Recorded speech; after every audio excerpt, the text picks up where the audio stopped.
തിരിച്ചെത്താം. നമുക്ക് കൂടുതൽ വിശദാംശങ്ങൾ ഇപ്പോൾ ഇവിടുന്ന് നൽകാൻ കഴിയും. പ്രേക്ഷകർ കേരള വിഷൻ ന്യൂസ് മോണിറ്ററിൽ കാണുന്നത് ഇപ്പോൾ ഹേമ കമ്മിറ്റി റിപ്പോർട്ടിന്റെ പകർപ്പിന്റെ കോപ്പി അതിന്റെ സ്ക്രീനിൽ നിങ്ങൾക്കിപ്പോൾ കാണാൻ കഴിയും. എന്താണ് ഈ ഒരു റിപ്പോർട്ട് പറഞ്ഞു വെക്കുന്നത്? ചന്ദ്രന് വേണ്ട പ്രഭാവമില്ല,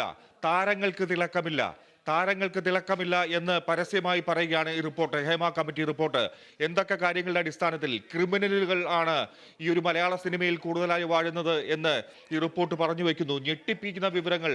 ഈ ഒരു മൊഴികൾ രേഖപ്പെടുത്തിയപ്പോൾ തന്നെ കമ്മിറ്റി ഞെട്ടൽ രേഖപ്പെടുത്തി എന്നാണ് പറയുന്നത്. റിപ്പോർട്ടിൽ സിനിമാ മേഖലയിലെ സ്ത്രീകൾ നേരിട്ടത് വ്യാപകമായ ലൈംഗിക ചൂഷണം എന്ന് പറഞ്ഞു വെക്കുന്നു.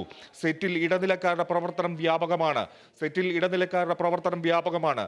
അതിക്രമം കാട്ടിയവരിൽ ഉന്നതരാണുള്ളത്, അല്ലെങ്കിൽ താഴേക്കിടയിലുള്ള സാധാരണ ചലച്ചിത്ര പ്രവർത്തകരല്ല ഇത്തരത്തിൽ അക്രമത്തിന് നേരിട്ടിറങ്ങുന്നത് എന്നുള്ളതാണ്. ഉന്നതരും മുതിർന്നവരുമായവർ അതിക്രമം കാട്ടാൻ കച്ചകെട്ടി ഇറങ്ങിയിരിക്കുന്നു എന്നുള്ളതാണ്.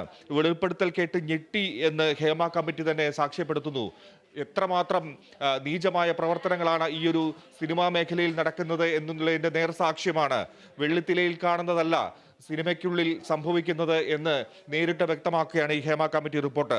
ചലച്ചിത്ര മേഖലയിലെ പ്രശ്നങ്ങൾ പരാതിപ്പെട്ടാൽ പ്രത്യാഘാതം വലുതാണ് എന്ന് പറയുന്നു. സിനിമയിൽ നിന്ന് മാറ്റി നിർത്തി ഉൾപ്പെടെയുള്ള പ്രത്യാഘാതങ്ങൾ നമ്മൾ കാണുന്നതിൽ അപ്പുറമാണ് ഇത്തരത്തിൽ സിനിമാ മേഖലയിൽ ഉള്ളവർ നിയന്ത്രിക്കുന്നത്, ഇടപെടുന്നത് എന്നുള്ളത് വ്യക്തമാക്കുകയാണ്. ചലച്ചിത്ര മേഖലയിലെ പ്രശ്നങ്ങൾ പരാതിപ്പെട്ടാൽ പ്രത്യാഘാതം വലുതാണ് എന്നത് അതാണ് സൂചിപ്പിക്കുന്നത്.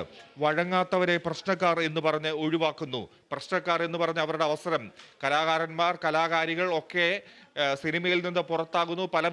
പലവിധ ചൂഷണത്തിന്റെ അടിസ്ഥാനത്തിൽ അവർ പുറത്താകുന്നു. കൂടുതലും സ്ത്രീകൾ നേരിടുന്ന പ്രശ്നങ്ങളാണ്. വഴങ്ങാത്തവരെ പ്രശ്നക്കാർ എന്ന് പറഞ്ഞ് ഒഴിവാക്കുകയാണ് ചെയ്യുന്നത്.